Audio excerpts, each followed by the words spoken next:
Yen besuk Maryang eman yen wonten grahana ning sasi srengenge kembar liu. Terus nih. Lintang alit gumlareng siti.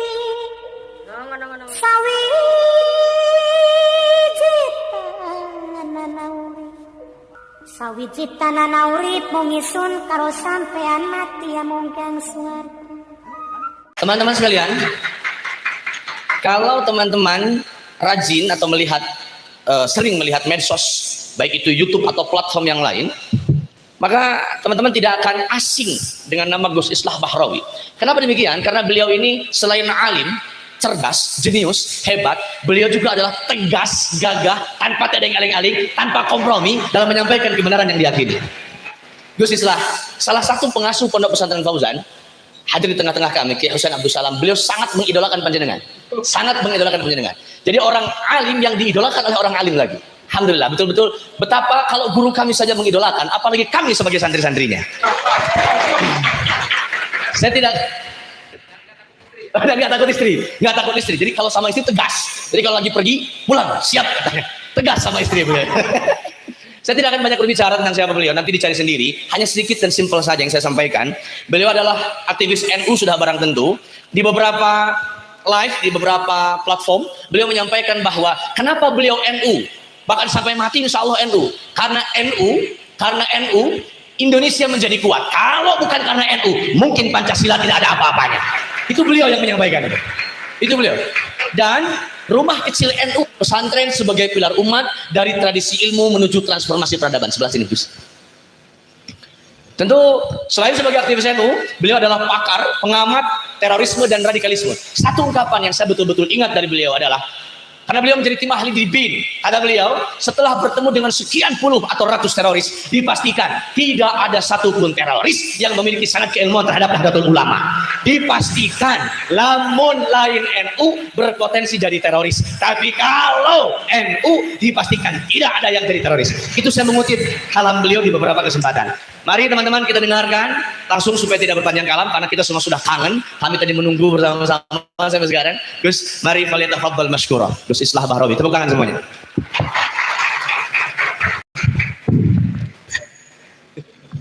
Bismillahirrahmanirrahim. Assalamualaikum warahmatullahi taala wabarakatuh. Allahumma salli ala sayyidina Muhammad wa ala ali sayyidina Maulana Muhammad. Yang saya hormati para masyayikh Al-Fauzan, seluruh asatid, tidak, kawan saya Ustaz Ginanjar Syakban, ini kawan saya sejak lama. Terima kasih Gus. Ada kesalahan atribusi tadi. Kiai Haji, saya bukan kiai. Hajinya iya, hajinya. Gus bukan. Saya bukan anaknya kiai, saya orang biasa aja dari Madura yang kemudian merantau ke Jakarta dan kemudian menimba ilmu tentang sejarah dan filsafat Islam di Amerika. Banyak. Biasa aja. Maksudnya banyak orang yang waktu itu nanya, kok kamu nggak ikut Ginanjar ke Mesir gitu? Kamu kok ke Amerika? Tapi saya justru ingin melihat Islam itu dari sudut yang lain. Makanya saya memilih sekolah Islam satu-satunya di Amerika. Namanya Zaituna Institute. Dan saya memang mempelajari sejarah, Pak. Kitab-kitab tarikh yang saya pelajari dari banyak sekali penulis-penulis tarikh pada masanya, banyak sekali yang dipelajari dalam sekolah itu. Jadi hari ini adalah perulangan sejarah, termasuk NU. NU ini saya cerita sedikit soal NU, Nahdlatul Ulama. NU itu sejak berdiri selalu berusaha untuk dihancurkan oleh orang dari luar. Selalu. Mulai dari zaman kemerdekaan melawan Belanda, pada zaman PKI melawan PKI, ketika zaman Wahabi melawan Wahabi pertama kali 70, melawan kelompok-kelompok tentara juga pernah, dan semuanya tidak berhasil meruntuhkan NU. Tidak berhasil. Sehingga akhirnya hari ini kelompok Wahabi Salafi tetap menyerang NU. Tapi kita sudah paham cara bergeraknya mereka, kita sudah paham. Nah, masalahnya hari ini NU berusaha diretakkan dari dalam. Belum pecah tapi retak. Kita harus mengakui itu. Tapi kita jangan berkecil hati, karena memang ujian ini sudah datang berkali-kali dan insya Allah kita akan lulus dari ujian ini. Indonesia ini tanpa NU, Pak, Bapak Ibu sekalian, percayalah akan menunggu keruntuhannya. Ini bukan karena saya cinta NU, bukan. Tapi ini adalah hasil penelitian ilmiah dari seorang profesor dari Tillman University, namanya Phil Caruso. Ini selalu saya bawa. Kata Phil Caruso, Indonesia itu berhasil menumpas kelompok-kelompok teror ekstrim dan radikal itu karena NU. Jadi Densus 88, TNI atau siapapun itu berhasil menghalau kelompok-kelompok kanan yang mengharamkan Pancasila ini justru karena NU yang menjaga Pancasila. Muhammadiyah juga, tapi Muhammadiyah itu mengakui Pancasila sebagai asas tunggal organisasi itu baru 16 tahun yang lalu. NU sejak berdiri sudah mengakui itu. Karena NU berpegangan kepada konsep Sahifatul Madinah. Orang-orang yang mengharamkan Pancasila dianggap Pancasila ini buatan manusia. Padahal Rasulullah ketika menjadi pemimpin di Madinah yang pertama kali dibuat itu adalah kesepakatan Madinah yang disebut Sahifatul Madinah ini. Apakah ini bukan buatan manusia? Buatan manusia. Itu adalah kesepakatan antara suku-suku, antara orang Yahudi, orang Nasrani, dan Rasulullah sendiri. Yang bersepakat untuk saling menjaga dalam satu negara yang bernama Madinah. Pancasila juga konsepnya sama. Ibnu Khaldun dalam Al-Muqaddimah juga menulis tentang itu yang disebut dengan konsep asobiyah. Nah, ini yang kemudian menjadi satu latar belakang mengapa Pancasila itu penting dan mengapa NU mengakui Pancasila sejak awal. Nah, ini kenapa NU itu menjadi kekuatan utama yang hari ini, Pak, Bapak Ibu sekalian, NU berusaha dirontokkan oleh orang-orang yang ingin menguasai Indonesia. Dan apalagi pada pemilu 2029 nanti hak pilih warga Nahdien yang tercatat secara administratif jumlahnya 137 juta. Ini yang kemudian berbagai kelompok politik ingin menguasai NU pada tahun 2029 nanti. Pertarungan dan konflik yang terjadi di internal itu semuanya mengarah ke pemilu 2029. Dan ini bukan yang pertama. Setiap pemilu NU selalu menjadi objek sengketa. Selalu. Jadi jangan kecil hati, Pak. Ini akan kita lalui seperti sejarah-sejarah NU sebelumnya. Ketika NU bentrok dengan Masyumi, lalu NU membuat partai sendiri, dan seterusnya, dan seterusnya. Jadi ini sebenarnya ujian yang soalnya sudah kita hafal. Jadi jangan berkecil hati, Pak. Itu soal NU. Silahkan kalau ingin tahu tentang bagaimana konflik di internal PBNU dan bagaimana tentang Gus Yakut, silahkan tonton YouTube saya di Akbar Faisal. Saya nggak perlu cerita ini. Bapak Ibu sekalian, para masyayikh, para asatid, satu hal yang ingin saya tekankan, saya sebenarnya juga takut kepada istri, Pak. Istri saya ikut soalnya. Tapi ya, saya memang nggak berani neko-neko, takut dimarahin oleh Ustadz Ginanjar. Bapak Ibu sekalian, adik-adikku, terutama yang dari kalangan perempuan, ya, ini pertama itu. Saya selalu kalau ada majelis gitu, ada perempuannya, saya ingin mendorong dari adik-adik perempuan dan ibu-ibu sekalian untuk menjadi generasi berikutnya, paling enggak itu didorong untuk menjadi ahli fikih perempuan. Ini tolong Al Fauzan dibentuk, ada salah satu santriwati yang menjadi ahli fikih perempuan. Kenapa begitu? Profesor Dr. Azizatul Hibri, salah satu ahli fikih perempuan dan ahli tafsir Quran dan hadis perempuan di dunia, mengatakan umat Islam kekurangan ahli fikih perempuan. Karena apa? Fikih-fikih yang dijalankan oleh perempuan hari ini semuanya dirembukkan oleh laki-laki, diproduksi laki-laki, direproduksi oleh laki-laki, dan kemudian dipaksa untuk dijalankan oleh kalangan perempuan oleh laki-laki. Jadi fikihnya sampean itu sebenarnya modus-modus buaya darat semua. Itu dia. Kitab Adabul Mar'ah. Adabul Mar'ah itu adalah kitab tentang adab perempuan. Jumlahnya 38 kitab, penulisnya laki-laki semua. Coba. Saya ingin adik-adik sekalian dan salah satu dari yang hadir di majelis ini suatu saat membuat Adabul Mar'ah tapi yang ditulis oleh perempuan. Jadi sampean sendiri itu tidak hanya mendengar nanti di surga akan ada bidadari. Lah sampean dapat apa? Jadi sampean bisa menggali produk-produk tafsir, jangan takut untuk kemudian bisa membuat terobosan baru dari tafsir. Karena kita semua hidup dari tafsir-tafsir. Jangan kemudian takut, wah kamu liberal, kamu melawan tafsir ini, kamu melawan tafsir itu, kamu melawan tashihnya ini. Jangan takut, Pak. Jangan takut ibu-ibu, bapak-bapak sekalian, karena begini, nanti dicap liberal kamu. Kamu tidak sesuai dengan ajaran ini, kamu liberal. Liberal itu adalah kebebasan berpikir. Kalau orang nggak sholat, nggak puasa itu bukan liberal, Pak. Itu artinya nggak taat aja sama agamanya. Jadi kalau kita mengenal 4 madhab.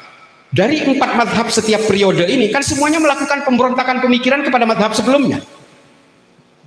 Jadi Hanafi kemudian diprotes oleh Maliki. Maliki diprotes oleh Syafi'i.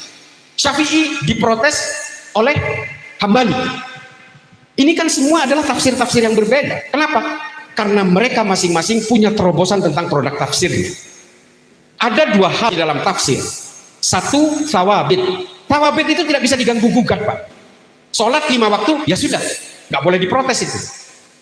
Tapi ada satu hal yang bisa dirumuskan lagi, namanya mutaghayyirat. Mutaghayyirat itu apa? Jamaknya. Itu kan produk tafsir, Pak.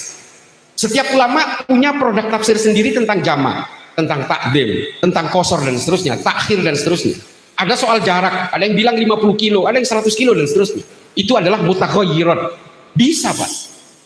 Nah, hari ini semua orang hidup dengan tafsir-tafsir itu. Maka kemudian kita tidak boleh terjebak di dalam hakimiyah dan takfiriyah. Jangan kemudian mentang-mentang dia berbeda dengan saya, lalu saya kafirkan dia. Tidak boleh. Kalau sampean yang sudah pernah ke Masjidil Haram di Mekah, cara sholat orang berbeda-beda. Ada yang sendakep, ada yang lurus, ada yang sambil ngomong anaknya, ada yang sambil baca HP begini. Semuanya mengaku Islam dan semuanya mengaku paling benar itu, Pak. Dan ini adalah produk-produk tafsir yang diyakini. Selama masih dalam ruang mutaghayyirat, kita boleh membuat terobosan dengan dasar yang benar dan betul-betul sesuai dengan usulnya. Bukan begitu ya, Ustadz Ginanjar ya? Saya kalau ditonton, saya grogi ya Ustadz Ginanjar dan para masyayikh. Jadi jangan kemudian anggap, wah Islah itu liberal. Masa orang liberal itu hanya karena berpikir? Dulu Pak, ini saya cerita dulu ibu sekalian ya, ibu-ibu terutama, seorang sarjana pertama di dalam Islam dan yang mendirikan kampus universitas pertama kali dalam dunia Islam. Nama universitasnya adalah Al-Qarawiyyin, itu perempuan. Namanya Fatimah Al-Fihri. Coba tuh.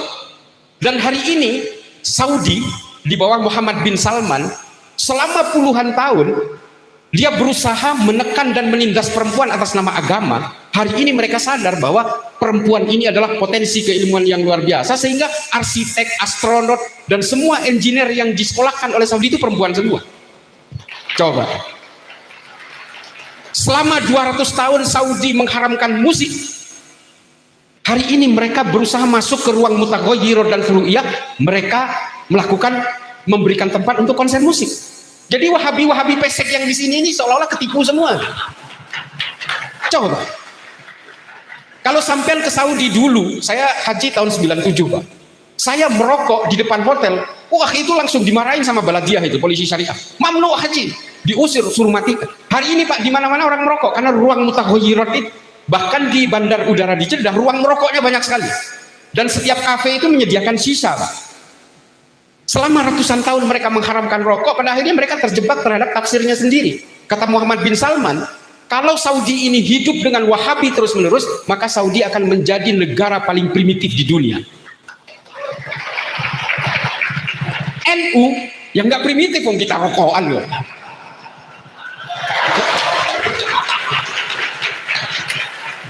Saya dengerin musisi saya yang paling saya favoritkan tuh Rhoma Irama, Bang Haji. Wah, luar biasa. Dan sekarang Saudi kebablasan menurut saya, udah mulai terlalu terbuka, meskipun dia kemudian memperbolehkan musik, ya pada akhirnya Blackpink juga konser di sana dengan buka auratnya dan segala macam. Ini kebablasan kalau menurut saya. Tapi oke lah, itu pandangan orang. Tapi pada intinya adalah inilah yang disebut dengan peradaban manusia dan tafsir-tafsir yang bersifat mutaghayyirat. Sampean dengerin musik sambil mabok, ya itu nggak boleh, itu haram namanya. Ngajarin ngaji sambil mabok juga haram kok, gimana ceritanya? Jadi ini adalah soal perilaku manusia dan ruang-ruang khilafiyah, furu'iyah yang ada di dalam dunia fikih. Jadi ibu-ibu sekalian, kalau ada anak perempuan ingin sekolah, ingin menuntut ilmu, dorong dulu, nggak apa-apa. Kalau memang nanti saatnya nikah, ya nikah, tapi ngambil ilmunya tetap. Baca buku itu penting, penting Bapak Ibu sekalian. Kemudian yang ingin saya sampaikan tentang pesantren ini. Saya masih bermimpi tentang pesantren ini suatu saat, tidak hanya belajar tentang, meskipun itu tetap harus soal taklim tentang Safinatun Najah, Sulamut Taufik, itu penting, fikih-fikih dasar. Tapi ada satu hal yang hilang hari ini dari kita, di kalangan NU maupun di kalangan Islam, belajar tentang ilmu pengetahuan, Pak. Bapak Ibu sekalian, kalau Bapak Ibu tahu, ini kamera ini Pak, kamera yang ada di HP dan kamera-kamera yang sedang nyorot saya hari ini, itu penemunya orang Islam, Pak. Bukan orang Eropa, bukan orang Jerman, bukan. Yang menemukan itu adalah Ibnu Haytham. Judul kitabnya Al-Manadir. Kenapa kemudian diklaim oleh Jerman? Karena kitab itu digondol dibawa ke Eropa ketika umat Islam di Arab sedang sibuk-sibuknya untuk urusan politik. Ibnu Sina itu menemukan jarak bulan dan matahari tanpa teleskop, Pak. Dia hanya menggunakan hitungan kalkulus namanya. Hitungan kalkulus itu yang kemudian membuat Ibnu Sina menemukan jarak bulan dan matahari dan dipakai sampai hari ini. Masih berlaku jarak itu. Dan Ibnu Batutah juga berhasil membuat pemetaan tanpa alat dari seluruh permukaan bumi ini. Ketika orang Kristen di Eropa menganggap bumi ini datar, orang Arab di Islam, ilmuwan-ilmuwan Islam pada masa sudah mengatakan bumi ini bulat. Wahabi yang kemudian mengatakan bahwa bumi ini datar lagi. Jadi kayak kue aja bisa didatarkan, bisa dibulatkan. Ini Wahabi ini memang aneh-aneh terus itu. Nah lalu kemudian Pak, kalau Bapak Ibu ingin tahu, tumbuhan beracun, tumbuhan ini bisa jadi obat. Itu penemunya nama Abu Bakar Ahmad Ad-Dinawari. Nama kitabnya An-Nabat. Kata nabati itu diambil dari judul kitab ini, Pak. Lalu kemudian angka 0 dalam matematika. Ini adik-adik sekalian harus tahu. Angka 0 dalam matematika ini ditemukan pertama kali oleh orang Hindu di India, tapi nggak ada yang mau pakai. Yang kemudian memberdayakan angka 0 ini namanya Al-Khawarizmi di Andalus. Orang Islam. Dan kalau kita kemudian tidak ditemukan 0 ini oleh Al-Khawarizmi, duit kita itu hanya 1 sampai 9 Pak angkanya. Nggak ada 0-nya. Al-Khawarizmi sederhana menemukan. Kalau kemudian 1 sampai 9 angkanya ini, di bawah angka 1 apa? Minus 1, minus 2. Tapi kan harus ada penghubungnya, ada konjungsinya. Lalu dirumuskanlah, kemudian harus ada angka penghubung antara positif dan negatif, ditemukanlah angka 0 itu, Pak. Coba tuh. Yang di dalam huruf alfabet Arab disimbolkan dengan titik. 0 itu masih belum begitu. Nah ini orang Islam, Pak. Dan yang menemukan teori oksidasi. Oksidasi itu adalah penguapan, fermentasi, pengendapan. Itu namanya ahli kimia dari Islam, Jabir Ibnu Hayyan namanya. Dinobatkan oleh UNESCO sebagai bapak kimia modern. Kenapa? Karena teori-teori kimia yang beredar hari ini di dunia ditemukan oleh ilmuwan Islam yang namanya Jabir Ibnu Hayyan ini. Ini orang Arab, bukan orang Persia. Al-Khawarizmi orang Persia. Jadi orang-orang Islam dari Persia ini memang dikenal sebagai orang-orang Islam yang pintar. Itu kenapa Amerika mati-matian ingin ngebom Iran sampai hari ini. Dan ini kemudian yang menjadi persoalan dari kita. Ketika Islam seringkali dibawa ke dalam ruang pertempuran politik, Islam hanya melahirkan kekerasan-kekerasan. Bapak Ibu sekalian, NU hari ini, bulan ini, berumur 100 tahun. Mau berhenti dulu ada azan, meskipun gak ada hadisnya. Lanjut Gus. Kalau saya lanjut, karena gak ada hadisnya harus berhenti.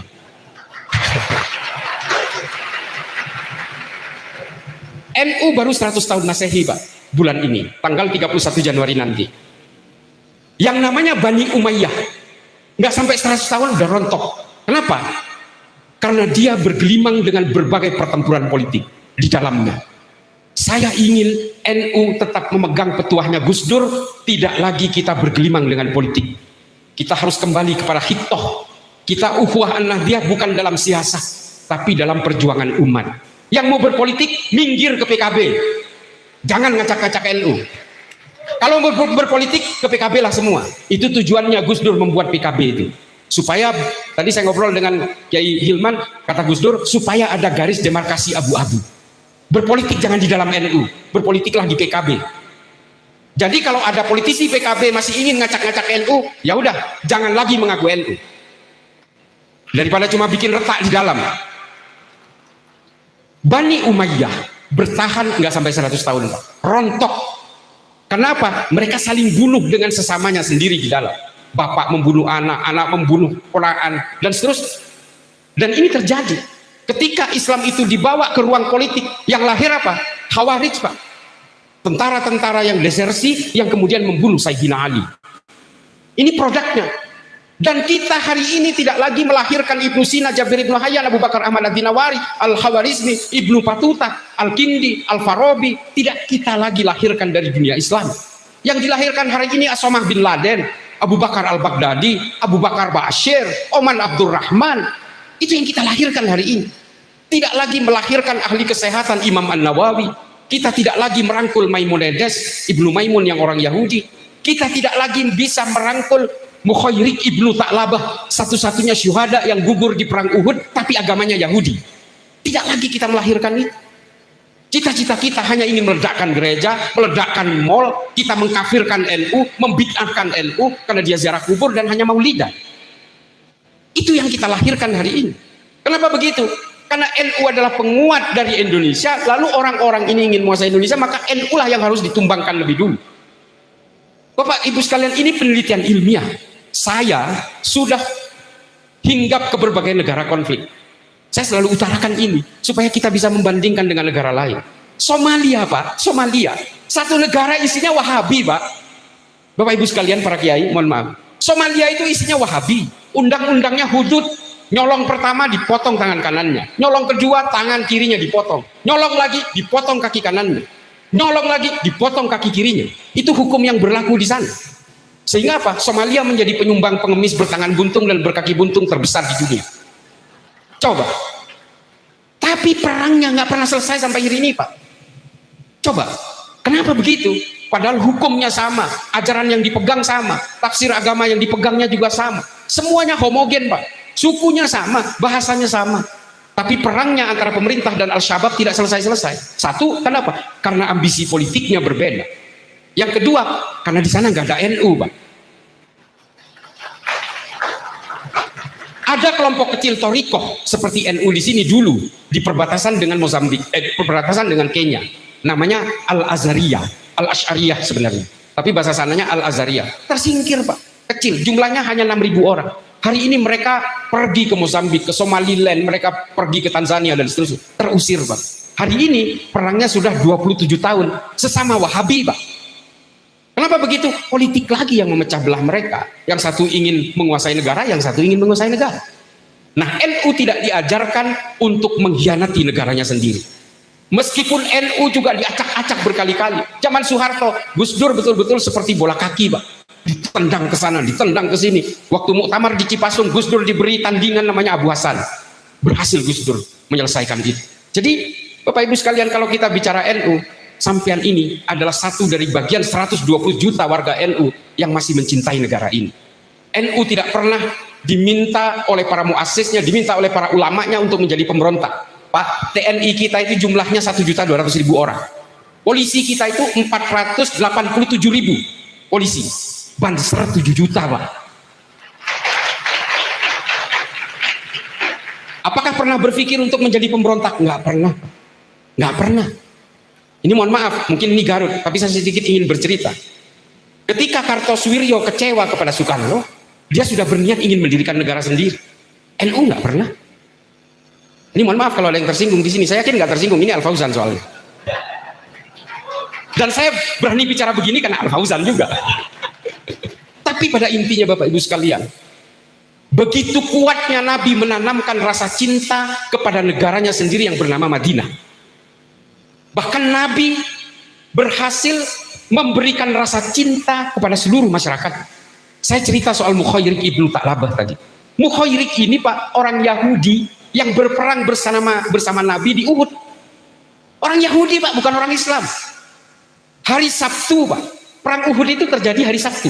Di mana bagi orang Yahudi hari Sabtu ini adalah hari Sabat, hari sucinya orang Yahudi. Keluar rumah aja nggak boleh, Pak. Menyalakan lampu aja nggak boleh. Memasak makanan pun nggak boleh. Kalau bapak-bapak pernah ke Yerusalem, lampu lift aja tidak boleh dinyalain di hari Sabat. Jadi ini hari sucinya orang Yahudi. Nah, tiba-tiba Nabi harus berperang melawan orang-orang Quraisy dari Mekah. Sehingga Mukhairik kemudian pamitan kepada istrinya, "Hai istriku, saya mau berperang bersama Muhammad." Mukhairik, ini hari Sabat. Kamu nggak boleh keluar rumah. Sekali kamu mau keluar rumah, mau berperang pula, kata istrinya Mukhairik. Apa kata Mukhairik? Istriku, saya harus membantu Muhammad karena kepemimpinan Muhammad yang memberi kebebasan kepada kita untuk tetap beribadah sesuai agama kita, tetap menghormati hari Sabat dan menjalankan pemerintahan di Madinah dengan damai. Maka dari itu saya dan kamu harus merelakan untuk berjuang bersama Muhammad. Ini Mukhairik. Sehingga apa akhirnya? Ya sudah, kalau memang itu keputusanmu dan untuk kebaikan kita, ya sudah, berangkat kamu berperang ke Uhud. Sebelum berangkat berperang, Mukhairik minta secari kertas, lalu dia menulis, kalau saya mati di perang Uhud, saya akan hibahkan 3 kebun kurma saya kepada Muhammad. Berangkat berperang, gugur Pak. Sahabat kebingungan menghadap kepada Rasulullah. Ya Rasulullah, kami ini kebingungan. Salah satu syuhada yang gugur itu bukan orang Islam. Kami kebingungan untuk memakamkannya. Apakah dimakamkan secara orang-orang syahid atau secara Yahudi? Apa kata Rasulullah? Kamu nggak usah bingung. Kamu serahkan jenazahnya Mukhairik kepada keluarganya, biarlah keluarganya yang memakamkan sesuai dengan keyakinannya. Urusan Mukhairik masuk surga atau masuk neraka, itu biarlah menjadi keputusan Allah. Lalu direkam oleh Imam Bukhari Muslim, hadis sahihnya adalah Mukhairik sebaik-baiknya orang Yahudi. Ini hadis yang direkam. Asbabul wurudnya seperti tadi itu kisahnya. Lalu diserahkan oleh para sahabat. Mukhairik ini jenazahnya kepada istrinya, lalu istrinya menyerahkan surat wasiat tadi kepada para sahabat menyerahkan surat wasiat itu kepada Rasulullah, lalu Rasulullah menjual 3 kebun kurma yang menjadi warisan Mukhairik ini untuk mendirikan Baitul Mal pertama di dunia untuk menyantuni anak-anak yatim dan janda-janda korban perang. Jadi Baitul Mal pertama yang didirikan Nabi ini uangnya orang Yahudi, Pak. Jadi jangan takut kalau ada orang Cina non-Islam menyumbang ke Al Fauzan 20 miliar, terima Pak. Terima. Urusan dia masuk surga atau masuk neraka jangan dihakimi kita, biarlah Allah yang akan memutuskan. Bukan wilayah kita. Jangan percaya Wahabi yang suka menerakakan kita semua. Karena kita maulidan, ziarah kubur, tawassul dan seterusnya. Jadi urusan surga neraka biarlah itu menjadi wilayahnya Allah semata.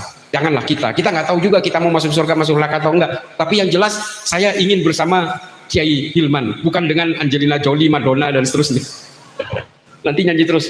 Jadi Bapak Ibu sekalian, yang paling terakhir adik-adik, Bapak-Bapak Ibu sekalian, kalau punya putra, dorong Pak mencari ilmu. Supaya apa? Supaya lahir ilmuwan-ilmuwan seperti zaman dulu. Bapak Ibu sekalian, musik, ini ada sebuah kitab yang menceritakan itu, yang ditulis oleh seorang ulama namanya Al-Isfahani. Nama kitabnya, judul kitabnya itu Al-Aghani. Dia menceritakan pada zaman Sayyidina Umar itu ada pengamen di Madinah. Selama 20 tahun dia ngamen di Madinah dengan menggunakan alat musik perkusi, alat petik, gitar yang senarnya itu dari pelepah kurma yang dipilin dan dikeringkan. Jadi dia ngamen Pak, dari rumah ke rumah di pasar gitu ngamen. Ini dalam kitab Al-Aghani namanya. Artinya apa?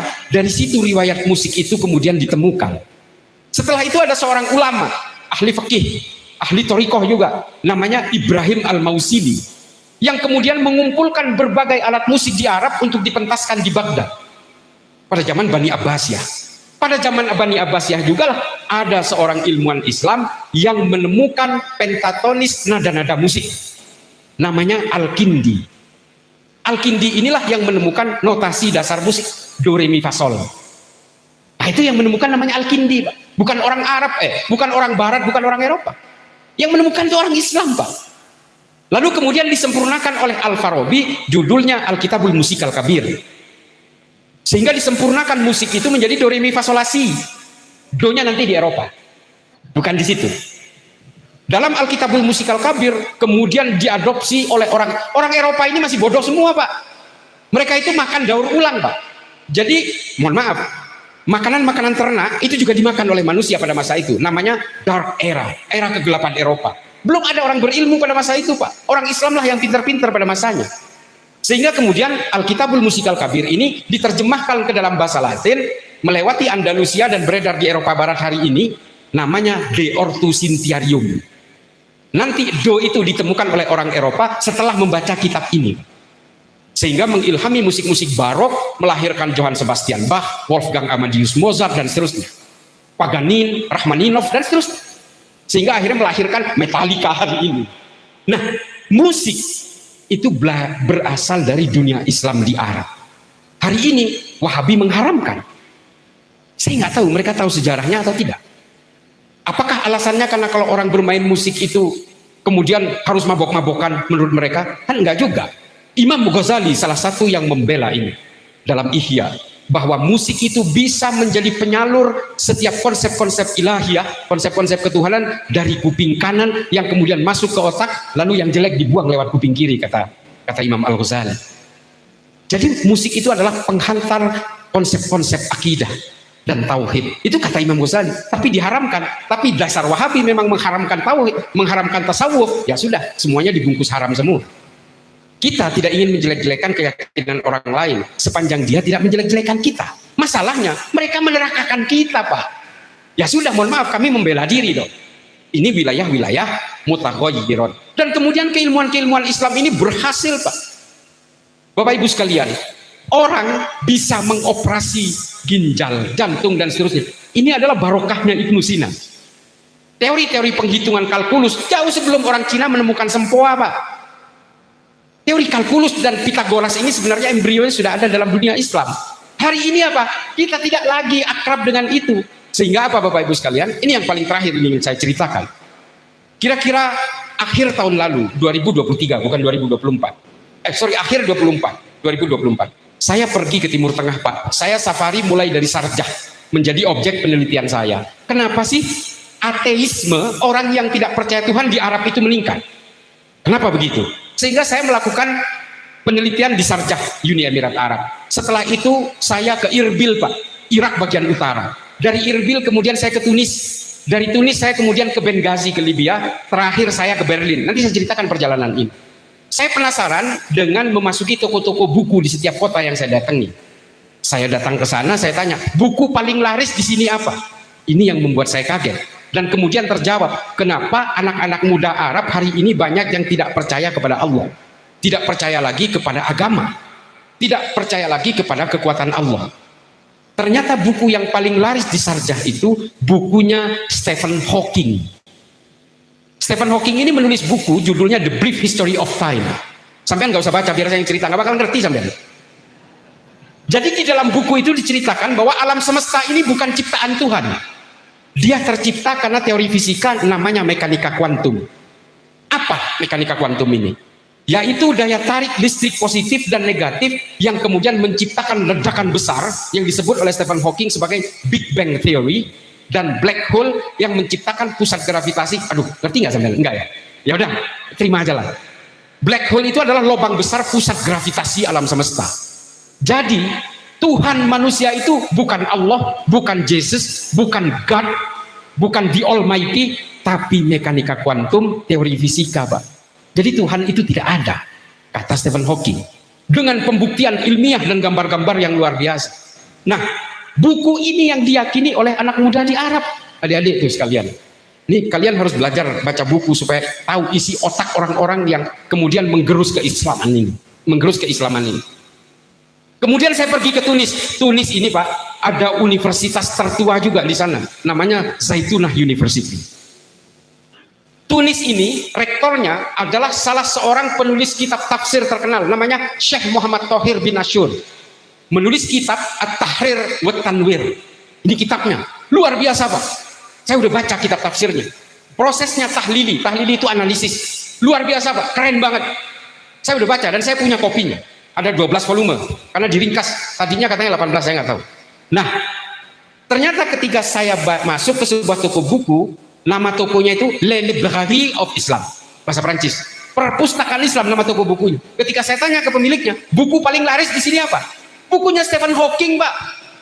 99,9% penduduk Tunis itu Islam agamanya. Coba bisa dibayangkan, Pak. Ternyata Stephen Hawking jauh lebih laku kepada anak muda tentang konsep pemikiran ateismenya. Ini yang menjadi persoalan, Pak. Kenapa angka ateis, orang yang tidak percaya kepada Allah di Arab itu semakin lama semakin meningkat? Itu bisa di googling tuh beritanya. Yang nulis itu BBC Internasional, yang melakukan penelitian adalah Gallup International namanya. Jadi angka ateis di Arab Saudi paling tinggi, terutama kalangan perempuan. Nah, kemudian Bapak Ibu sekalian, ironisnya ketika saya transit di Berlin, di Jerman, saya mampir ke toko buku, Pak. Disitulah saya baru tahu, Pak, ada buku tentang Islam nggak? Yang nggak pernah dibeli orang, saya bilang. Ada, Pak. Saya diberi terjemahan bahasa Inggrisnya At-Tahrir wa Tanwir dari Al-Ashur. Saya menemukan di Eropa kitab itu, Pak, tapi sudah berbahasa Inggris. Dan disitulah saya menemukan jawaban dari Stephen Hawking. Yang para ulama sendiri nggak pernah mengungkap ini. Mereka pasrah aja dengan pemikiran Stephen Hawking di Arab, karena ulama tidak peduli lagi dengan ilmu pengetahuan. Tidak peduli lagi dengan serangan-serangan ilmu pengetahuan yang tidak percaya kepada Tuhan ini. Dan setelah saya baca, ternyata Al-Ashur menulis bahwa terciptanya alam semesta ini karena ledakan besar yang disebut oleh Al-Ashur sebagai al-ittisal wal infisal, penyatuan dan pemecahan. Sama dengan teorinya Stephen Hawking, berdasarkan teorinya sendiri yang mengatakan ledakan besar itu menciptakan planet-planet yang membagi dua antara Andromeda dan Bima Sakti. Yang kemudian jalan menuju black hole itu ada namanya Milky Way. Wah, makin ribet, nggak usah saya ceritakan itu. Nah, al-ittisal wal infisal inilah yang dikupas tuntas dalam At-Tahrir wa Tanwir berdasarkan ayat Al-Quran Al-Hud dan Al-Ankabut, bahwa terciptanya ledakan besar ini karena petir dan air hujan. Ini kan listrik juga, Pak. Artinya Allah lah yang membuat semua kejadian ledakan besar itu sehingga tercipta alam semesta. Bedanya teorinya sama, tapi yang satu memang kandung dia itu nggak percaya Tuhan, yang satu masih memegang berbagai ayat-ayat di dalam Al-Quran. Loh, kenapa kok nggak ada ulama yang menyuarakan teorinya Al-Ashur? Karena ulama-ulama kita tidak peduli dengan ilmu pengetahuan, sehingga akidahnya anak-anak muda di Arab semakin tergerus, Pak, hari ini.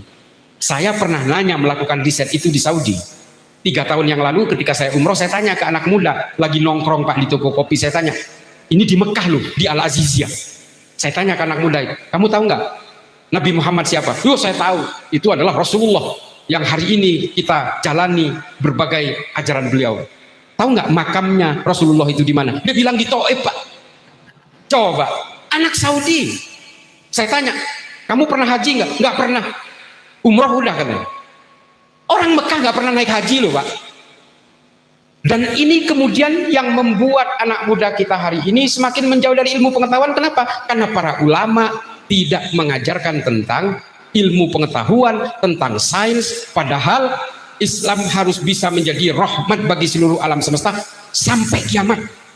Kita harus mengawal produk-produk teknologi peradaban manusia ini supaya tidak keluar dari maqasidus syariahnya. Kita harus mengawal itu. Tapi sayangnya apa? Kita tidak terlibat dalam inovasi ilmu pengetahuan. Ilmu pengetahuan ini tidak bisa dihadang dengan halal dan haram, Pak. Dia berjalan dengan logikanya sendiri. Coba ada ulama mengeluarkan fatwa mobil listrik haram. Cina itu bikin 100.000 unit per hari, Pak, tetap nggak peduli dia. Ini yang kemudian membuat kita tersisih dan hanya jadi pembeli, tidak bisa menjadi produsen. Padahal Islam dituntut untuk bisa menjadi rahmat dan mengawal ini supaya tidak keluar dari makosidnya. Kita kalau memang ingin terlibat dan tidak menjadi sampah peradaban, ya kita harus terlibat dalam ilmu pengetahuan. Orang Barat tahu, Pak, penyakitnya orang Islam ini politik. Kalau orang Islam ini diberi janji politik, bangkitnya khilafah, daulah khilafah, mereka akan saling penggal dengan sesama Islam. Orang Barat tahu itu. Makanya kemudian mereka difasilitasi untuk mendirikan Hizbut Tahrir. Mereka difasilitasi untuk membangun Ikhwanul Muslimin. Mereka difasilitasi untuk mendirikan Al-Qaeda, mendirikan Islamic State of Iraq and Suriah, dan seterusnya. Ada campur tangan Barat di situ. Kantor pusatnya Hizbut Tahrir itu di London, Pak. Dan mereka difasilitasi karena mereka tahu kalau umat Islam ini menguasai ilmu pengetahuan, dia akan menguasai dunia. Sama seperti abad 10 sampai abad 12. Sehingga apa? Kita diberi mimpi-mimpi politik. Itu makanya orang-orang HTI yang getol ingin menegakkan khilafah dan sebagainya, itu sebenarnya kemakan oleh jebakan Batman Barat. Tapi mengaku beragama Islam, Pak. Politik ini menunggangi agama supaya kejahatannya terlihat terhormat. Apapun menunggangi agama akan terlihat terhormat, Pak. Makanya kemudian umat Islam harus kembali ke masa jayanya Islam di abad 10 sampai 12, melahirkan ilmu pengetahuan yang dipakai oleh umat manusia sampai hari ini. Kalau kita tidak terlibat dalam hal itu, selesai kita, Pak. Kita hanya menjadi kacung-kacung peradaban manusia. Saya minta Al-Fauzan harus menjadi motor dari gerakan ini. Kemarin saya dipanggil oleh salah satu petinggi di Mabes Polri. Saya bilang, kalau ingin terjun dalam kemaslahatan umat dan dunia pesantren, tolong pesantren diajari coding, pelajari tentang AI, pelajari tentang digital. Ayo, pesantren mana yang mau kita jadikan ajang kerjasama? Kalau saya di Jawa Barat memilih Al-Fauzan. Kalau di Madura, saya memilih Pondok Pesantren Syekhona Khalil. Pondok Pesantren Syekhona Khalil adalah amplitudo dari gerakan ke-NU-an pada masanya. Bukan karena saya alumni sana, bukan.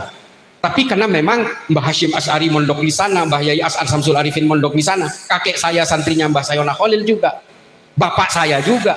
Jadi semua gerakan NU dimulai dari sana. Hubul waton minal iman itu juga dimulai amplitudonya dari sana. Itu ya Kiai Ginanjar Syaban. Kitabut Turothnya Mbah Syekhona Khalil itu sudah mengutip tentang kecintaan terhadap watoniyah itu. Jadi Bapak Ibu sekalian, mari kita perdalam ilmu. Kalau kita merasa terlambat, anak-anak kita dorong untuk belajar ilmu pengetahuan. Padukan dengan maqasidus syariah, padukan dengan keilmuan-keilmuan fikih supaya kita betul-betul tidak menjadi orang yang tersisih. Itu saja sih. Mudah-mudahan mari Al Fauzan kalau perlu nanti kita obrolin Ilman untuk bisa bekerja sama dengan Mabes Polri supaya diberi kurikulum sedikit tentang ilmu pengetahuan AI, coding dan pemahaman tentang dunia digital. Terakhir, mari kita jangan terpengaruh dengan apa yang terjadi di atas sebagai Nahdien. Kita tetap memegang teguh cita-cita para muassis untuk menjaga kemajemukan bangsa. Kita harus melawan kelompok-kelompok ideologi transnasional yang ingin meruntuhkan kita. Soal di atas itu ada kasus ini, kasusnya udahlah kita tutup mata aja, nanti mereka akan selesai sendiri karena NU sudah terbiasa dengan ujian-ujian seperti ini. Seperti yang saya katakan tadi, soal-soalnya kita sudah tahu, jadi otomatis ketika mengisi di ulangan kita seharusnya sudah tahu cara menyelesaikannya gitu. Jadi a'udzubillahi minasyaitonirrajim, bismillahirrahmanirrahim, la nufarriqu baina ahadin bi rusuli wa qalu sami'na wa ata'na ghufranaka rabbana wa ilaikal masir. Wallahul muwaffiq ila aqwamit thoriq. Wassalamualaikum warahmatullahi taala wabarakatuh. Waalaikumsalam warahmatullahi wabarakatuh. Terima kasih kami aturkan kepada pemateri kita yang luar biasa, Gus Islah Bahrawi. Kalau boleh saya simpulkan, simpel saja apa yang disampaikan beliau itu adalah al-muhafadzah 'alal qadimis salih wal akhdhu bil jadidil aslah. Kita sebagai santri tidak boleh kehilangan identitas, begitu Gus ya. Dengan fikihnya, dengan tauhidnya, dengan syariatnya, dengan akidahnya, dengan akhlaknya. Tetapi kita juga tidak boleh menutup mata terhadap perubahan, tidak boleh menutup mata terhadap perkembangan yang ada. Mari kita jaga tradisi yang baik, sekaligus kita ambil hal-hal baru supaya kita juga bisa menyesuaikan dengan keadaan zaman. Ini sesuai dengan ungkapan ulama, al-insan abna'uz zaman. Manusia adalah produk pada zamannya. Sehingga kalau orang Wahabi tadi kekeh menginginkan Indonesia atau Islam seperti abad yang lama, berarti mereka adalah orang yang terakhir atau terlahir terlambat. Begitu Gus ya. Baik, Bapak Ibu sekalian, telah tiba saatnya kita pada sesi diskusi. Nanti pemateri yang pertama, Dr. Ginanjar, dimohon dengan segala hormat untuk naik ke atas panggung. Dan Bapak Ibu sekalian yang sudah menyiapkan pertanyaan, dari tadi mesti ada yang mengganjal pastinya. Silahkan untuk mengacungkan tangan, berdiri, kemudian maju ke depan supaya panitia mohon disediakan mic. Untuk pertama 3 orang dari laki-laki dan 3 orang dari perempuan. Kalau tidak ada nanti bisa random siapa saja. Silakan berdiri dan maju ke depan. Ada Ustadz Denny, ada Ustadz Diana, silakan. Silakan maju Ustadz Denny. Ustadz Diana, silakan. Ustadz Hilman. Ustadz Jaki, oke. Itu Ustadz. Ini anu Ustadz, ini titisan Nabi Khidir nih. Ini titisan Nabi Khidir. Halo, Baik, Ustadz Denny, silakan maju ke depan. Ustadz Diana, Ustadz Hilman, Pak Ustadz yang Zaki, mangga. Kang Denny mana? Nanti ditujukan pertanyaannya kepada siapa? Silakan. Apakah kepada Gus Islah Bahrawi atau kepada Dr. Ginanjar? Silakan. Oke, silakan. Berdiri Pak, berdiri. Oke, ini Ustadz Diana Al-Jomblowi ya. Zawajakallah. Silakan. Assalamualaikum warahmatullahi wabarakatuh. Waalaikumsalam. Perkenalan kata Nabi langsung. Ya, zawajakallah, silakan. Ya, perkenalkan nama saya Yana Mulyana. Insya Allah saya di sini masih belajar menjadi santri. Mohon doanya kepada para kiai, semoga saya ketika keluar dari pondok resmi menjadi santri. Langsung saja. Untuk pertanyaan yang pertama, kami tujukan kepada pemateri pertama terkait dengan sanad. Pertanyaannya, apakah ketentuan yang tidak dijaga atau yang diajarkan oleh para masyayikh terdahulu kepada para murid-muridnya tidak dijaga, maksudnya dirubah dengan sesuatu yang insya Allah tidak buruk gitu, baik, masih baik.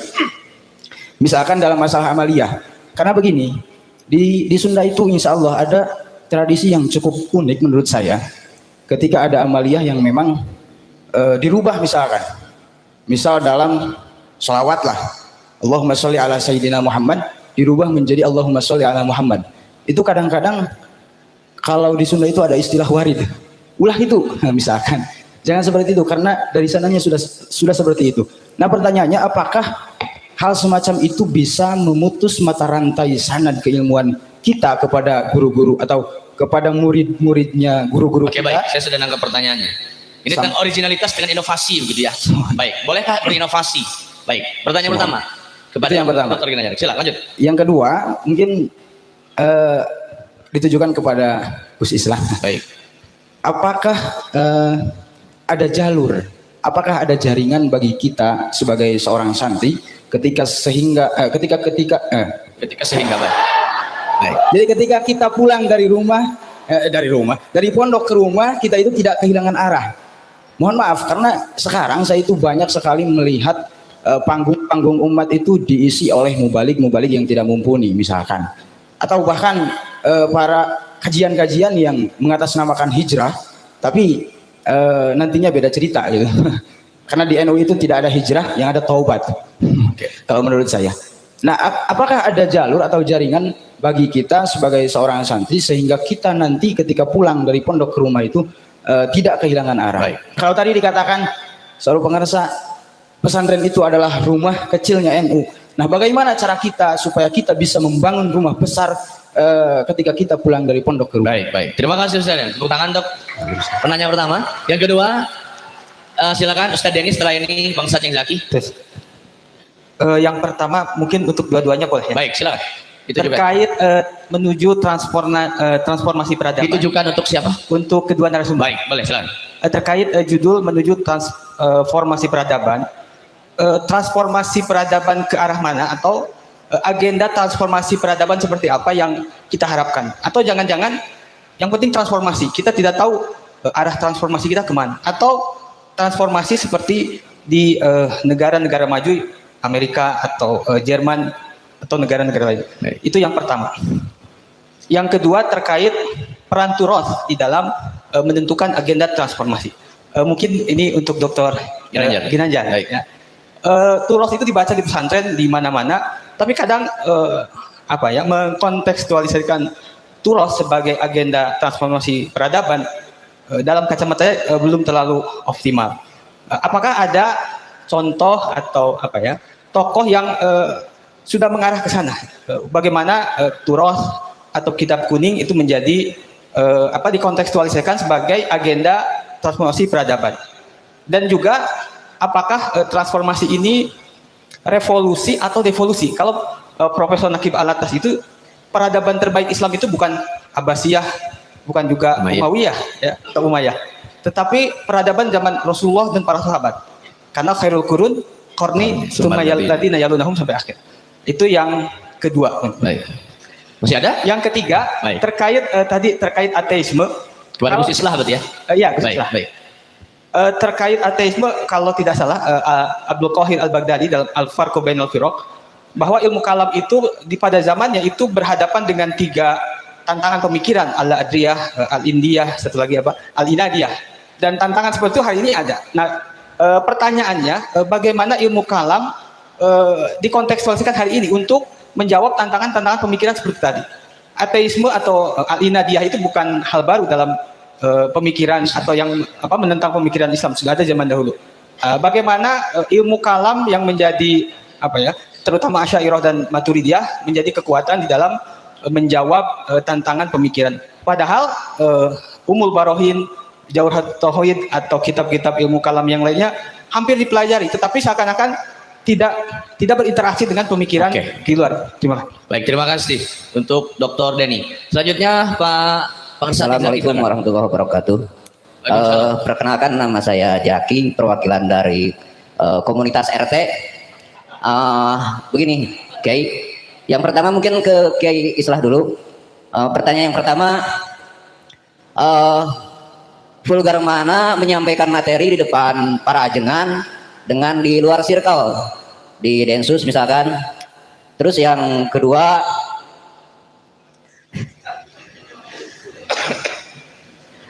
ada nggak kekhawatiran dalam penyampaian materi atau yang selama ini dilaksanakan sebagai narasumber, kok berani kali gitu? Ada nggak resep-resepnya atau pernah nggak ngalami hal-hal yang tidak diinginkan seperti itu? Baik. Terus yang ketiga, kenapa Sudah ketiga. ajengan banyak mudah disusupi, kadang mudah diadu domba gitu. Ini kiai ajengan bukan kiai ya. Jadi levelnya level ajengan bukan level kiai. Terus untuk yang narasumber yang pertama Kiai Ganjar ya. Kiai Ganjar. Karena tadi pernah dibahas sedikit tentang kitab Fathul Izar. Nah, saya ingin tahu karena saya nggak pernah belajar, bahkan di sini saya rasa belum ada kiai yang mengajarkan. Jadi yang saya ingin tanyakan, sejauh mana keabsahan atau kesohihan kitab Fathul Izar tersebut? Fathul Izar ya, Fathul Izar. Oke, baik. Terima kasih. Terima kasih. Baik. Assalamualaikum warahmatullahi wabarakatuh. Mas ada? Oke, 2 lagi ya. Nanti setelah ini tutup dulu. Kalau misalnya masih ada waktu dibuka lagi. Silakan Ustaz Iik dan Ustaz Hilman. Satu lain disiapkan. Perwakilan yang jauh. Oh, perwakilan yang jauh boleh. Silakan.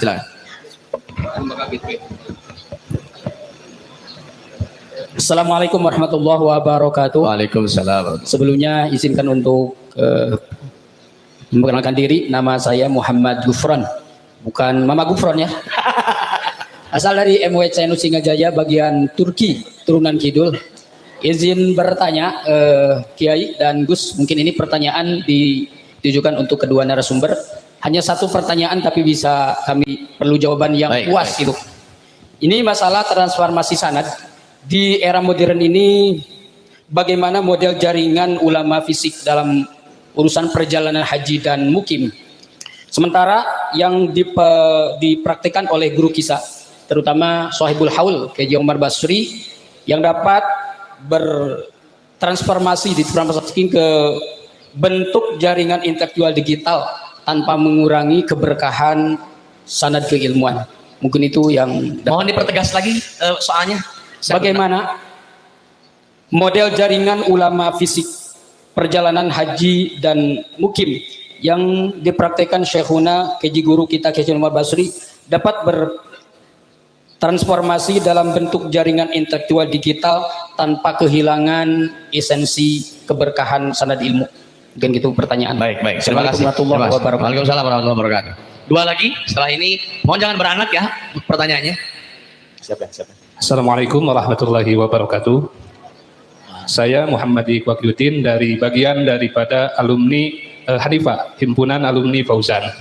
Dalam hal ini untuk pertama saya arahkan ke narasumber pertama, Pak Kiai Ginanjar terkait dengan sisi lain daripada sanad keilmuan. Karena yang kita tahu di Fauzan ini juga ada sanad jihad atau sanad perjuangan. Artinya bahwa sejauh mana masyayikh kita, guru-guru kita membuat atau membangun kesadaran bahwa nasionalisme itu penting, berada dalam konteks dulu itu adalah kolonialisme, sehingga sejauh mana ulama dari Garut berdampak untuk sosial, nasional, bahkan global di Timur Tengah. Begitu saja. Baik, bagus. Terima kasih banyak. Terakhir.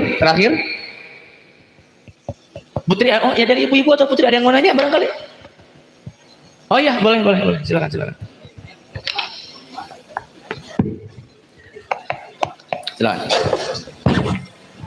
Assalamualaikum. Assalamualaikum warahmatullahi taala wabarakatuh. Perkenalkan, saya Wawa Rahmawati dari kalangan masyarakat biasa. Saya mempunyai pertanyaan yang sederhana, tetapi ini mengenai fikih kewanitaan. Karena apa? Ada satu dilema pada diri saya, yang mana ada satu riwayat perempuan itu ya, perempuan itu tidak boleh, intinya ada satu riwayat ketika ada nenek-nenek bertanya kepada Rasulullah untuk mengerjakan sholat di luar rumah, di masjid. Ketika dikerucutkan oleh si perempuan tersebut wajib atau diharuskan dan lebih bermakna sholatnya di atas kasur atau di tempat yang redup. Tetapi saya menjadi resah di waktu sekarang ya, dengan adanya perkembangan zaman sekarang, ketika perempuan masih tetap seperti itu gitu ya, apa artinya si perempuan tersebut menjadi terbelenggu dan untuk NU khususnya Nahdlatul Ulama ini tidak ada perkembangan khusus untuk perempuan mungkin ya, karena saya berada di masyarakat yang beragam. Ketika saya membiarkan misalnya golongan lain yang masuk, berarti golongan kita tertinggal atau tertindih oleh orang lain. Dan saya juga berpikir, kenapa sampai kita memegang erat ya hadis tersebut atau asbabul wurud tersebut, sedangkan perempuan sekarang ke pasar bebas, nyanyi dangdut bebas, naik panggung bebas. Jadi berpikirnya, apa saya kalau sholat di masjid dengan berjamaah dengan yang umum, apakah saya itu masih sah atau tidak gitu? Baik, terima kasih Ya, sudah ditangkap itu saja ya. Bagus. Baik, terima kasih. Tepuk tangan untuk semua menanya. Untuk sementara dicukupkan dulu. Nanti kalau misalnya waktunya mencukupi dan beliau pemateri berkenan untuk membuka termin kedua, kita buka lagi. Saya persilakan langsung kepada para pemateri. Silakan mungkin dari Pak Dokter dulu. Silakan.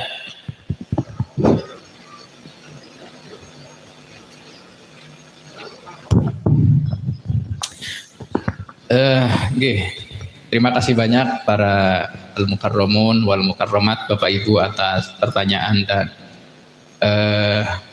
ulasannya. Yang pertama mengenai keabsahan sanad keilmuan, apakah harus plek ketiplek sama dengan guru atau bolehkah murid ini melakukan inovasi daripada pakem yang diajarkan oleh gurunya. Nah, ini menarik dengan apa yang tadi disampaikan oleh Gus Islah mengenai as-sawabit wal mutaghayyirat. Selama hal-hal yang berkaitan dengan furu'iyat, hal-hal yang ijtihadiyah, yang bukan prinsip-prinsip pokok dalam keagamaan, tentu saja murid ini juga bisa mengambil rujukan dari gurunya yang lain, bukan hanya satu guru saja. Contoh, saya kasih contoh. Kita tahu gurunya Syekhuna Fauzan Gentur itu kan tidak boleh memakai speaker, ya. Dan kita kenal di Sunda ini, Cak Islah, ada satu fenomena mengenai aspek namanya anti speaker. Jadi speaker tidak boleh, menggunakan gawai, handphone, kamera tidak boleh. Yang masih dipegang sampai sekarang oleh sejumlah jaringan murid Gentur itu dilestarikan. Tetapi Syekhuna Fauzan bertransformasi di sini. Ya, hanya dipakai speaker, pakai video. Hal-hal seperti ini tentu diperbolehkan. Tetapi hal yang tidak misalkan terlalu jauh berbedanya. Saya kasih contoh dari pendiri kelompok Al-Wahabiyah, Muhammad bin Abdul Wahab. Muhammad bin Abdul Wahab itu wafatnya tahun 1792. Bapak Ibu tahu nggak kalau Muhammad bin Abdul Wahab itu salah satu gurunya itu sama satu guru dengan Syekh Arsad Al-Banjari, sama dengan Syekh Abdul Somad Al-Falimbani, yaitu Syekh Muhammad bin Sulaiman Al-Qurdi Al-Madani yang mengarang kitab Al-Hawashi Al-Madaniyah. Itu gurunya Muhammad bin Abdul Wahab. Tetapi karena Muhammad bin Abdul Wahab ini justru menyerang gurunya dari aspek akidah dan lain sebagainya, gurunya nggak mengakui. Dan jaringan murid-muridnya yang satu faham pakem usul dengan gurunya itu juga kemudian tidak mengabsahkan, tidak memuktabarkan Muhammad bin Abdul Wahab karena secara pokok akidahnya berbeda. Nah, itu contoh. Mirip Pak Haus? Aduh, saya nggak ikut-ikutan kalau itu. Nah, jadi ini hal yang maklum lah, artinya perbedaan antara guru dan murid begitu ya. Termasuk misalkan perbedaan antara Hadratus Syekh Haji Hasyim Asy'ari dengan Kiai Fakih Mas Kumamba tentang hukum kentongan dan juga beduk. Termasuk halnya dulu itu para ulama Nusantara, di antara yang diperdebatkan salah satunya adalah mengenai bolehkah khutbah Jumat dengan diterjemahkan ke dalam bahasa lokal, bahasa Indonesia, bahasa Jawa, Sunda. Saya ketika Jumatan di beberapa masjid yang ada di Jawa Barat itu khutbahnya Arab semua, Cak Islah.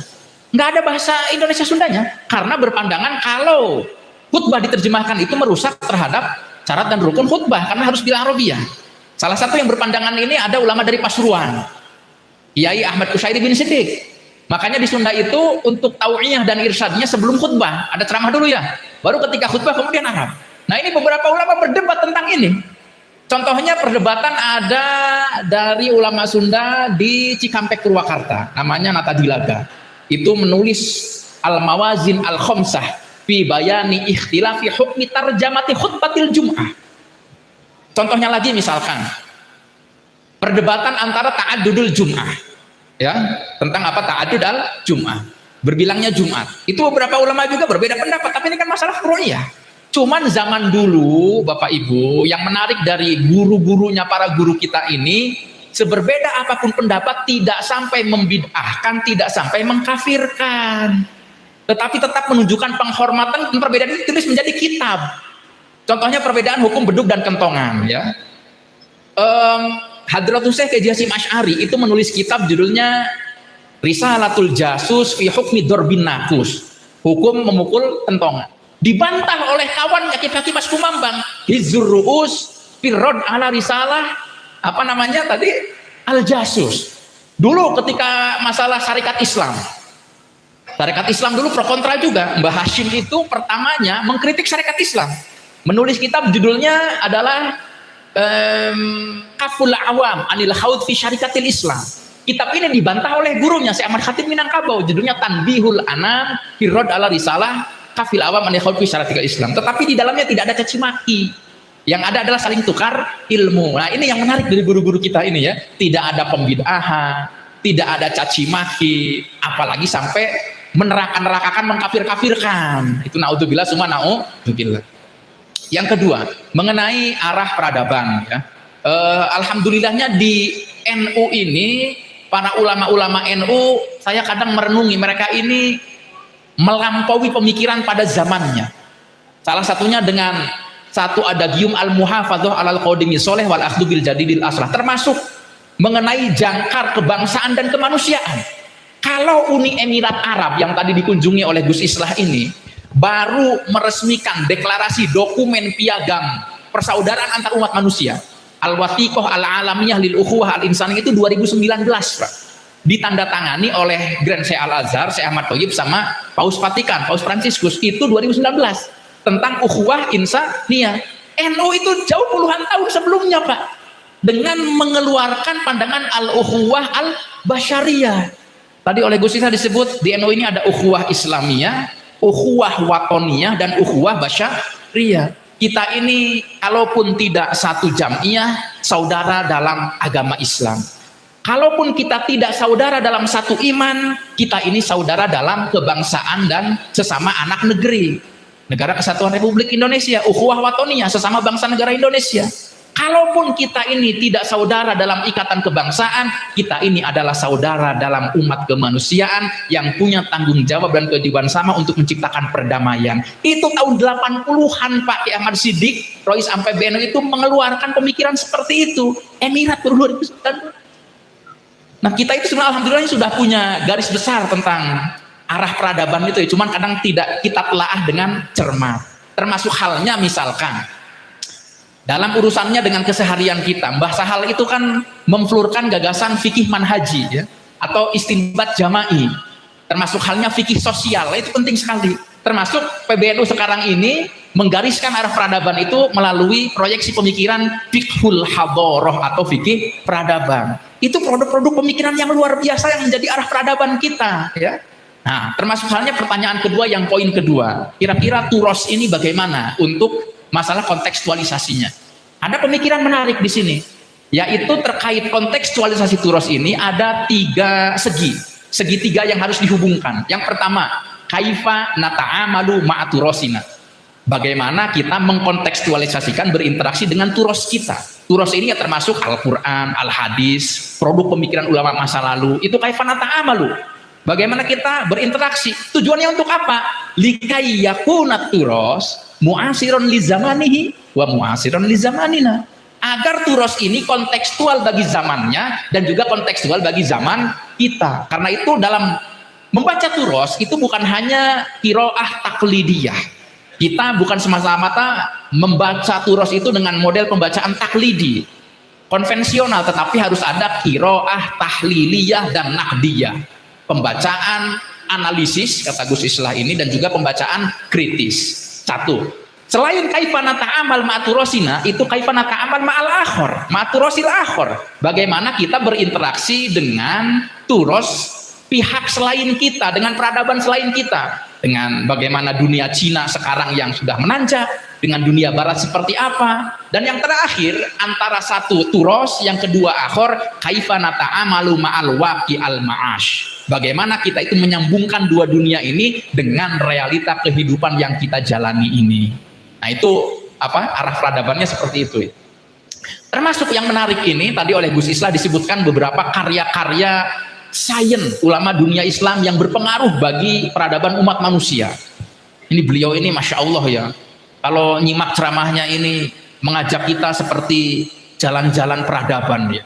Zaman Umayyah, Abbasiyah, Mozart di Eropa, Renaissance yang ada di Eropa, sampai zaman sekarang. Ini minta untuk dikopi ini buat santri-santri ini Gus Islah ya. Nah, ulama Nusantara juga yang menarik di sini adalah ada banyak karya-karya dalam bidang sains yang sayangnya itu tidak diajarkan di pesantren. Contohnya, Syekh Ahmad Khotib Minangkabau yang karyanya diajarkan di pesantren itu kan Hasyiatun Nafahat ala Syarah Waraqat Usul Fiqih. Padahal Syekh Ahmad Khotib Minangkabau ini punya karya dalam bidang ilmu matematika. Dua karyanya. Salah satunya adalah Raudatul Husab fi Ilmil Hisab. Yang kedua, ada ilmu namanya ilmu ukur, metrologi. Yang mengarang itu menantunya Basim Asy'ari. Namanya Kiai Maksum, siapa? Kiai yang ngarang Amsilah Tasrifiyah itu ya, Maksum bin Ali. Yang kita pelajari di pesantren kan ya kitab Amsilah Tasrifiyah dalam ilmu sorof. Padahal beliau ngarang kitab ilmu sains, judulnya Fathul Qadir fi Ajaibil Maqadir. Dan banyak karya-karya ulama Nusantara lain dalam bidang ilmu bedil, ilmu merakit senapan. Itu ada manuskrip ilmu Melayu, ilmu bedil ya. Termasuk halnya untuk menyemangati para adik-adik perempuan dan ibu-ibu, tadi disebutkan oleh Gus Islah luar biasa mengenai Fatimah Al-Fihri, pendiri Universitas Qurawiyin yang ada di Maroko. Di Nusantara itu kita pernah punya satu babakan sejarah di mana perempuan ini menjadi motor penggerak peradaban. Adanya di Aceh. Namanya adalah Sultanah Sofiyatuddin Tajul Alam Berdaulat Dhillullah fil Alam. Namanya ngeri banget. Namanya Ratu Sofiyah. Ratu Sofiyah ini menarik karena ketika dunia Islam yang lain itu cenderung resisten, tidak memperbolehkan perempuan jadi pemimpin negara, di Aceh para fuqahanya membolehkan. Ada 4 loh sultanah di Aceh itu ya. Sultan Sofiyatuddin, Zakiyatuddin, Kamalatuddin, satunya saya lupa. Yang paling penting Sultanah Sofiyatuddin ini adalah yang memprakarsai, mensponsori satu, untuk dituliskannya kitab fikih mazhab Syafi'i terlengkap pertama dalam bahasa Melayu Nusantara, Siratul Mustaqim, yang ditulis oleh Syekh Nuruddin Ar-Ranir. Yang kedua, atas perintah seorang perempuan ini juga, kitab tafsir Al-Quran pertama terlengkap di Nusantara dalam bahasa Melayu Jawi dikarang oleh Syekh Abdul Rauf Singkil, judulnya Turjumanul Mustafid. Ya. Selain itu ada banyak beberapa mursyidah perempuan. Jadi para mursyid tarekat itu di Nusantara bukan hanya kiai-kiai laki-laki. Ada namanya seorang istri dari Hamengkubuwono II, neneknya Pangeran Diponegoro. Namanya adalah Kanjeng Ratu Ageng Kados Paten atau Nyai Ageng Tegalrejo. Karena beliau ini ratu tapi mengasuh pesantren di Tegalrejo di Jogja. Diponegoro itu yang didik beliau. Yang mengajarkan tarekat Syattariyah kepada Diponegoro ini ya beliau, Ratu Kados Paten ini. Yang menarik silsilahnya. Jadi Ratu Ageng Kados Paten ini menerima talqin Syattariyah dari gurunya. Namanya adalah Raden Haji Pakuningrat. Pakuningrat dari gurunya namanya adalah Syekh Kyai Haji Abdullah Kastuba dari Bagelen. Abdullah Kastuba dari gurunya namanya adalah Fakih Ibrahim dari Majalengka, yang beliau ini adalah putra daripada Abdul Muhyi dari Pamijahan. Abdul Muhyi Pamijahan adalah murid daripada Abdul Rauf Singkil yang mengarang kitab tafsir Al-Quran Turjumanul Mustafid tadi itu. Masya Allah. Jadi kita ini tradisi keilmuannya kosmopolit ya. Di Aceh punya murid Pamijahan, Abdul Muhyi. Abdul Muhyi Pamijahan punya anak dan muridnya di Majalengka namanya Fakih Ibrahim. Fakih Ibrahim punya murid mufti di Kartasura sebelum pecah jadi Jogja dan Solo. Kartasura kemudian menurunkan ke istrinya Hamengkubuwana II, perempuan, yang kemudian menurunkan kepada Pangeran Diponegoro. Itu khazanah peradaban kita. Karena kita tidak mengetahui, terkubur, hilang dari ingatan kita, akhirnya kita mencari sumber referensi lain yang kebetulan kok bermasalah, gitu ya. Padahal ulama-ulama kita dulu sudah memberikan rujukan yang sudah jelas. Yang ketiga, izin saya minta. Kitab Fathul Izar. Oh, jangan. Kitab Fathul Izar ini. Waduh, ini Kitab Fathul Izar ini memang majhulul mu'allif di sini ya. Pengarang itu nggak tahu, jangan-jangan Cais lah. Ala kulihal Fathul Izar ini ya kitab yang sepertinya ditaklif tidak terlalu serius gitulah. Jadi kita ya jadi di bahan referensi gitu ya. Yang keempat mengenai jaringan sanad dan intelektual digital. Jadi memang zaman dulu ini diantara salah satu syarat seorang murid diijazahkan oleh gurunya itu ketika dia telah selesai ngaji secara talaki.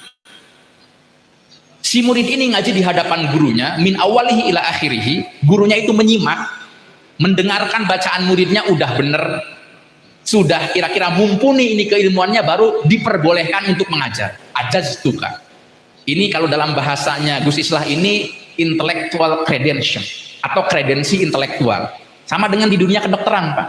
Dokter itu baru boleh praktek ketika dia sudah mendapatkan apa? Surat kredensi untuk praktik dokter. Zaman dulu tuh begitu, Pak. Seorang kiai nggak akan diperbolehkan oleh gurunya untuk buka pesantren kalau belum dapat kredensi ijazahnya tadi itu.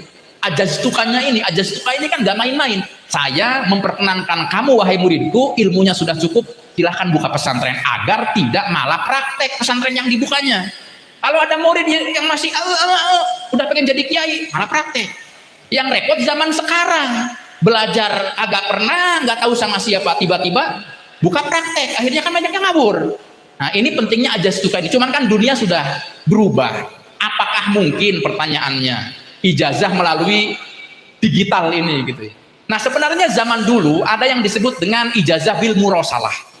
Seorang alim akan memberikan ijazah kepada orang alim lainnya melalui murosalah. Tetapi ada tetapinya di sini. Kalau orang yang meminta ijazah itu sudah diketahui sum'ah keilmuannya oleh mujiz ini. Kalau belum majhul masih gak jelas ya nggak akan dikasih.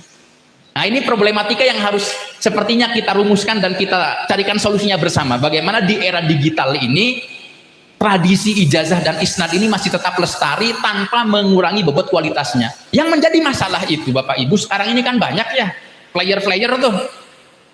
Daurah ijazah sanad 14 riwayat Quran gitu, la ilaha illallah, berbayar 5 juta gitu, ngajinya di hotel. Nah ini kadang-kadang yang fenomena zaman sekarang, memang akhir zaman itu ya. Tapi ya satu sisi ini tantangan buat kita para santri ini harus bertransformasi bagaimana memasuki ruang-ruang kehidupan masyarakat urban. Karena masyarakat urban di perkotaan yang dibutuhkan bagaimana pengajian ini yang muasiron li zamanihim itu ya. Ngajinya di hotel ya kan, materi yang disampaikan tidak terlalu dakik-dakik, tetapi kualitas dan juga keabsahan pemahamannya itu bisa dipertanggungjawabkan. Nah terakhir udahlah ini mengenai sanad perjuangan. Nah ini penting di Fauzan ini. Fauzan bukan hanya menjadi pusat keilmuan, tetapi di sini yang paling penting adalah pusat sanad perjuangan membela negara kesatuan Republik Indonesia. Jadi Masya Allah ya, arsip-arsip kolonial itu mencatat putranya Saikhuna Fauzan, ada namanya Kiai Ishak ya, Kiai Muhammad Ishak itu mendirikan satu pasukan Gus Islam, namanya Daf'u Sial, gabungan dua bahasa, Daf'u bahasa Arab, menolak Sial bahasa. Tujuannya apa? Untuk mempertahankan kemerdekaan Indonesia, menghalau para pemberontak separatis itu Islam. Itu arsipnya ada. Artinya Fauzan ini sejak zaman dulu memang darah perjuangannya jelas. Dan kalau dirunut di sini ya, Masya Allah, dirunut ini memang ya tersambung dengan para ulama-ulama jejaring Diponegoro. Jadi kalau ulama Nusantara itu mereka adalah pilar keilmuan, pilar Ahlus Sunnah wal Jamaah, pilar kearifan lokal. Dan jangan dilupakan mereka juga punya sanad untuk perjuangan mempertahankan bangsa ini. Nah, salah satunya dari Fauzan ini. Kalau di Jawa Timur ya Pangeran Diponegoro itu menyebar, ada yang ke Tegal Sari ya, ada yang ke Jawa Timur. Misalkan pesantren Termas itu terhubung dengan pasukannya Diponegoro. Lirboyo ayahnya Ki Abdul Karim, Ki Abdul Rahim terhubung dengan jejaring ulamanya Diponegoro. Kiai Soleh Darat ayahnya yaitu Kiai Umar dari Jepara terhubung dengan jejaring Pangeran Diponegoro. Ada peneliti dari Inggris yang puluhan tahun itu fokus meneliti tentang teks-teksnya Pangeran Diponegoro, namanya Pak Peter Carey. Pak Peter Carey, dia itu yang nulis biografinya Diponegoro, yang meneliti babat di Ponorogo. Saya 2 kali kebetulan satu forum pembicara dengan beliau. Dan ada yang menarik disampaikan oleh beliau. Jadi beliau menampilkan lukisannya Raden Saleh, penangkapan di Ponorogo. Orang mungkin fokus terhadap sosok di Ponorogo yang ditangkap oleh Jenderal Depok gitu ya.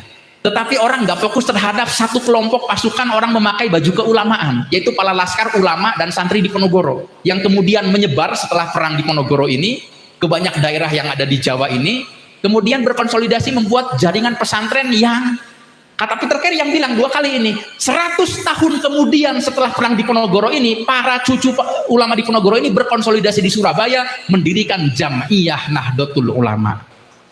Itu tahun 26. 20 tahun kemudian ya tahun 45, para cucu pasukan di Ponorogo ini jugalah yang tampil di medan terdepan dalam perang 10 November melalui fatwa resolusi jihad yang pada hari dikeluarkannya fatwa itu 22 Oktober, alhamdulillahnya ditetapkan sebagai Hari Santri Nasional. Nah, jadi sanadnya ini bukan hanya mengenai kitab, bukan hanya mengenai silsilah keilmuan, tetapi yang jangan dilupakan ini adalah sanad perjuangan mempertahankan negara kesatuan Republik Indonesia. Wallahu a'lam bishawab. Matur nuwun, nanti ini sama Gus Islah yang akan lebih. Baik, silakan. Mau diulangkan lagi atau langsung saja dijawab, Gus? Yang pertama aja. Baik. Lupa urutan. Yang pertama tadi, apakah ada jaringan bagi para santri ketika sudah pulang ke rumahnya untuk tetap menjaga identitas kesantriannya, tidak kehilangan arah dan seterusnya? Ya, oke, baik. Terima kasih. Salah satu yang menjadi perdebatan paling sengit dari para ulama Islam di seluruh dunia, dimanapun ketika terjadi forum adalah bahwa banyak sekali firqoh-firqoh, cabang-cabang di dalam Islam itu yang bersengketa soal otentisitas. Ini yang menjadi masalah. Saya yang paling orisinil ajarannya, yang lain lagi bilang, oh saya dong yang paling orisinil. Yang satu lagi bilang, oh saya dong yang paling otentik dengan Nabi. Ini yang kemudian menjadi persoalan, dan ketika mereka berdebat satu sama lain, akhirnya hanya menempatkan Tuhan sebagai objek sengketa. Ini yang terjadi. Lalu kemudian bagaimana dengan situasi hari ini di Indonesia?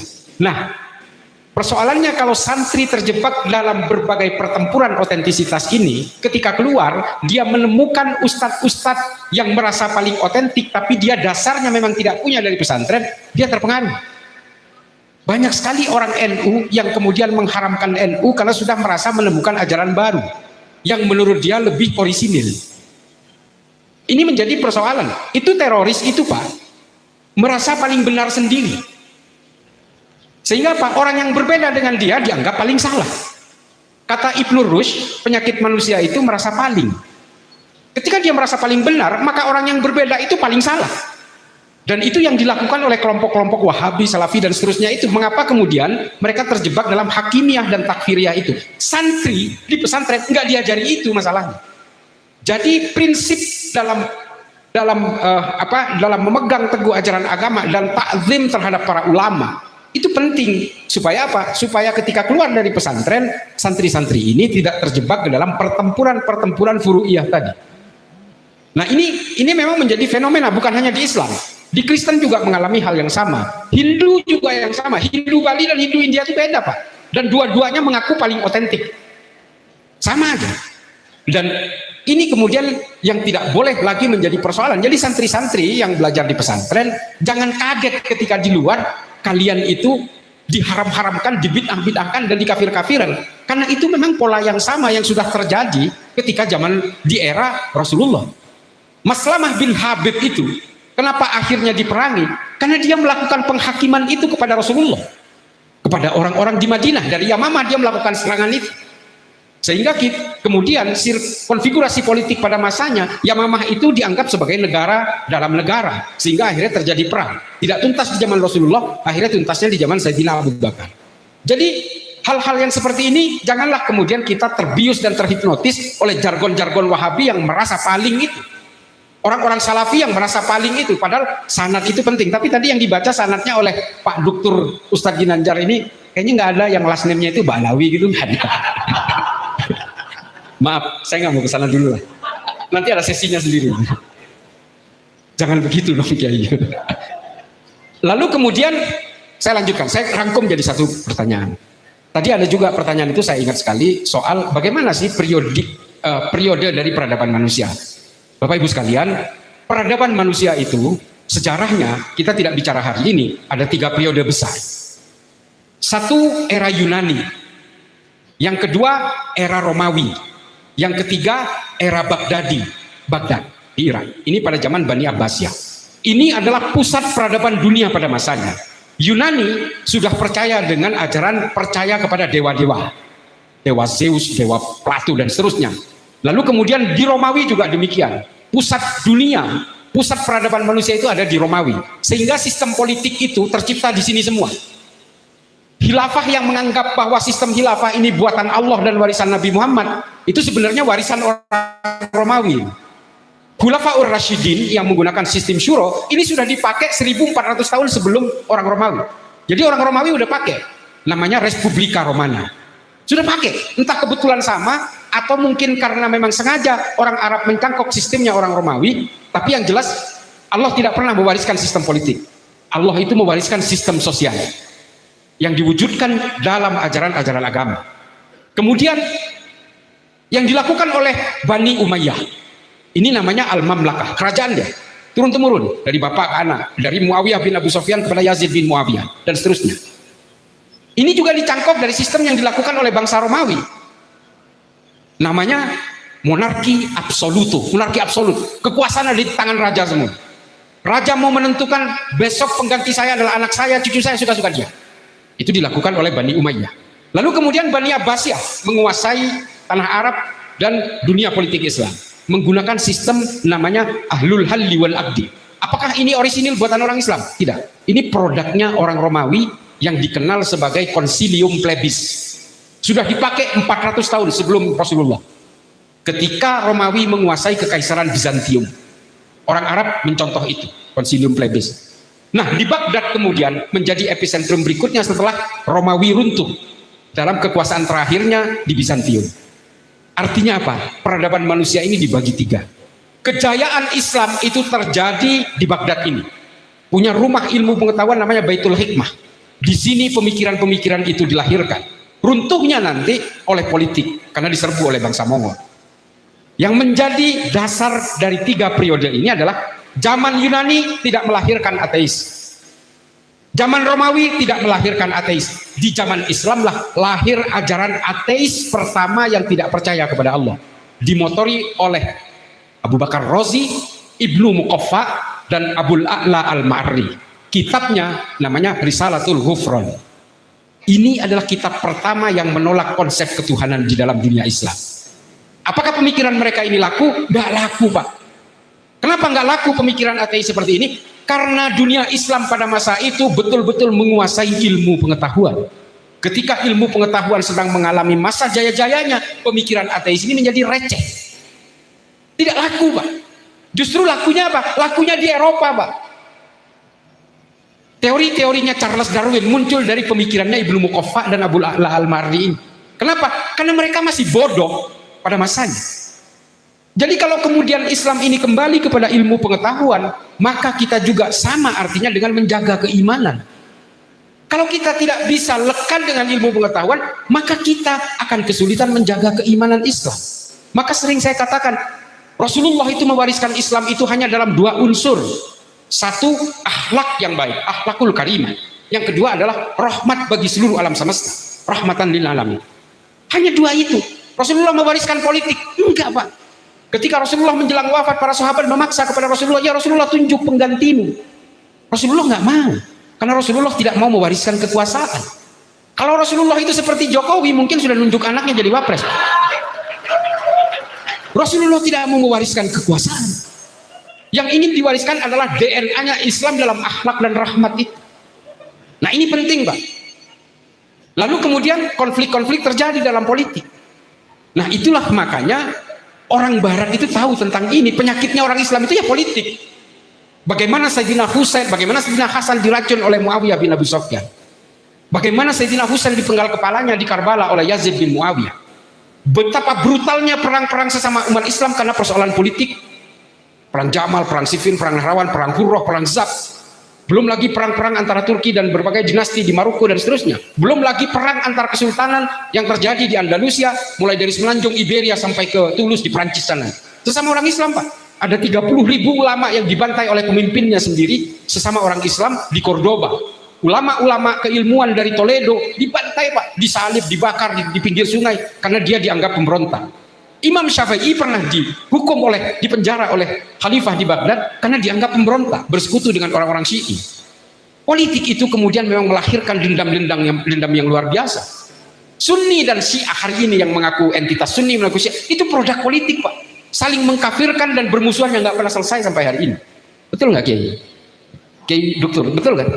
Jadi memang Bapak Ibu sekalian, periodik di dalam berbagai hal dalam peradaban dunia ini, memang kita harus masuk dalam ruang ilmu pengetahuan itu. Ibu yang tadi dari ini, biar tadi Pak Dr. Ustadz Ginanjar tidak menjawab itu. Ibu, kenapa saya ingin mendorong pemberdayaan fikih dari kalangan perempuan? Dan ini sudah dimulai di dalam NU, lembaga Batsul Masail itu sering melibatkan ahli fikih perempuan. Dari Pelosok, Kediri juga di Batsul Masail, di LBM sering dilibatkan. Karena begini, Arab Saudi selama ratusan tahun itu mengekang perempuan. Ke sekolah dipisah, ke mantenan dipisah, ke mall dipisah, kalau keluar harus pakai mahram dan seterusnya. Sehingga perempuan di Saudi itu dianggap sebagai warga kelas 2. Dan yang mengalami penindasan itu adalah perempuan. Itu yang kesan yang tercipta itu kemudian dirasakan oleh seorang perempuan namanya Rana Ahmad. Rana Ahmad ini hanya karena dilarang bersepeda dengan alasan dia perempuan, kemudian dia tidak percaya kepada Allah. Allah tidak adil. Saya menjadi perempuan bukan karena kehendak saya, tapi karena kehendak Allah juga. Lalu kenapa kemudian Allah menindas saya, kata Rana Ahmad. Sehingga akhirnya Rana Ahmad kabur dari Saudi dan memilih tidak percaya adanya Allah, pindah ke Jerman. Dan melahirkan orang-orang sejenis Rana Ahmad di Saudi. Rahaf Al-Qunun, Dina Ali Sahnun, ada Ajlah, ada Aywa. Rata-rata yang ateis di Saudi itu adalah kalangan perempuan. Kenapa? Dengan dalih perlindungan dan penghormatan, perempuan dikekang oleh Wahabi. Sehingga belajar dari situ, Muhammad bin Salman kemudian memberikan kelonggaran dengan menggunakan wilayah-wilayah mutaghayyirat tadi untuk supaya perempuan bisa nyetir, perempuan ke mall juga nggak dipisah dengan laki-laki, ke luar negeri nggak usah pakai mahram dan seterusnya. Jadi Bapak Ibu sekalian, menjadi laki-laki atau menjadi perempuan itu bukan kehendak kita. Sungguh tidak adil kita kalau kemudian mengintimidasi dan menindas perempuan atas nama jenis kelamin. Padahal pidatonya Rasulullah ketika haji wada adalah tentang hakun nisa, hak-haknya perempuan. Laki-laki itu nggak dipikirin. Mungkin Rasulullah udah tahu laki-laki ini rata-rata buaya darat nanti. Jadi kemudian hak-haknya perempuan ini oleh Rasulullah yang kemudian dibela betul. Jadi kalau ibu kemudian ada perasaan kok ada produk-produk fikih yang tidak memberdayakan perempuan, ya itu mungkin adalah bagian dari produk buaya darat itu gitu. Jadi lalu bagaimana caranya supaya tersalurkan pemikiran perempuan? Jadilah ahli fikih. Supaya ada representasi perempuan di dalam kajian-kajian fikih. Nah itu juga kalau kita baca, bukan hanya Profesor Dr. Azizatul Hibri, Fatimah Al-Fihri itu juga kalau kita baca biografinya, konon dia merasa perempuan itu tidak boleh tertindas. Karena perempuan dan laki-laki itu bukan pilihan manusia. Kalau perempuan harus menutup aurat segala macam, itu memang fitrahnya. Masa ibu mau pakai bikini di sini? Wah, ya nggak boleh. Jadi memang ada batasan-batasan. Itu bawaan lahir, Bu. Jadi memang dari fitrahnya memang harus menutup aurat, itu harus diterima. Karena memang nggak lucu juga kalau perempuan itu terlalu terbuka seperti aurat laki-laki yang ada batas-batas yang jauh di bawahnya perempuan misalnya. Kalau soal hijab segala macam itu tetap furu'iyah. Kenapa Abi Quraisy Shihab, kok Najwa Shihab nggak pakai hijab? Ya mungkin Abi Quraisy punya dasar sendiri soal itu. Ini soal tafsir-tafsir lagi. Gitu ya. Kemudian yang terakhir soal keberanian. Saya pembaca buku, Bapak Ibu sekalian. Saya minimal membaca buku itu 1000 halaman per bulan. 250 halaman per minggu rata-rata. Semua saya baca, Pak. Buku ateis saja saya baca. Buku-bukunya Richard Dawkins yang tidak percaya Tuhan saya baca. Judulnya The God Delusion. Bukunya Stephen Hawking yang sama sekali tidak percaya terhadap agama saya baca. Buku-buku orang yang menganggap bahwa kamera ini kafir, mikrofon kafir, mobil kafir dan segala macam, tapi versi Kristen saya baca, Pak. Namanya Hamish kelompok ini. Saya baca. Termasuk juga buku-buku tentang teori ekonominya komunis saya baca, Pak. Das Kapital saya baca. L'État et la Révolution bukunya PKI saya baca. Buku perdebatan antara Imam Ghazali dan Ibnu Rushd, Tahafud al-Falasifah dan Tahafud at-Tahafud, itu perdebatan akademis yang luar biasa, tidak saling mengkafirkan, tidak saling menerakakan, yang kemudian mengilham dunia akademis di dalam Islam. Jangan salah, debatnya itu pakai buku, Pak. Debatnya itu bukan saling mengkafirkan. Dan ini kemudian mengilhami pemikir Katolik Eropa namanya Santo Thomas Aquinas. Dia menulis buku Summa Theologica. Dia menulis itu hasil rangkuman perdebatan Imam Al-Ghazali dengan Ibnu Rushd ini. Coba, begitu berpengaruhnya Islam terhadap agama lain, karena kita itu dianggap orang-orang cerdas, Pak. Beda dengan hari ini. Ini mohon maaf aja, beda sekali, Pak. Kita itu dianggap warga kelas 2. Imigran di Eropa, orang-orang Islam itu dicurigai sebagai teroris. Ini adalah stigma yang memang tidak bisa kita hindari. Kenapa? Karena orang Islam selama ini tidak berdaya secara ilmu pengetahuan. Tapi saya tidak ingin mempromosikan Iran. Kalau kita dulu banyak diprotes oleh orang-orang orientalis, Isra Mi'raj itu bullshit, itu pembohong itu katanya. Karena jarak dari Mekah ke Masjidil Aqsa itu 1.500 kilo. Nggak mungkin bisa dilewati dalam semalam katanya. Belum ke Sidratil Muntahanya. Itu kan diprotes oleh orang-orang Kristen tentang peristiwa Isra Mi'raj itu. Tapi kemarin Pak, perang Iran dan Israel jaraknya 1.700 kilo. Iran membuat peluru kendali antar benua. Dalam waktu 15 menit 60 detik sudah sampai ke Tel Aviv. Ini buatan manusia, apalagi yang buatan Tuhan seperti buruk.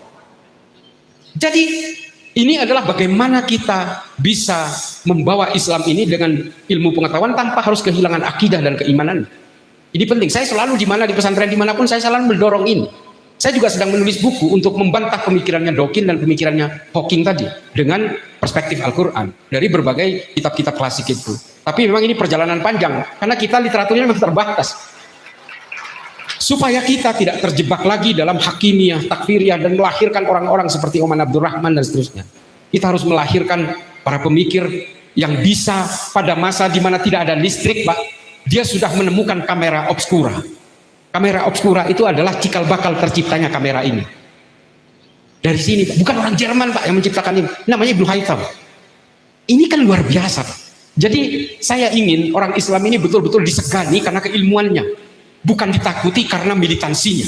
Itu yang betul-betul menjadi cita-cita saya. Mudah-mudahan ketika saya mati nanti, mudah-mudahan yang hidup ini menyerukan dan menyuarakan amplifikasi ini.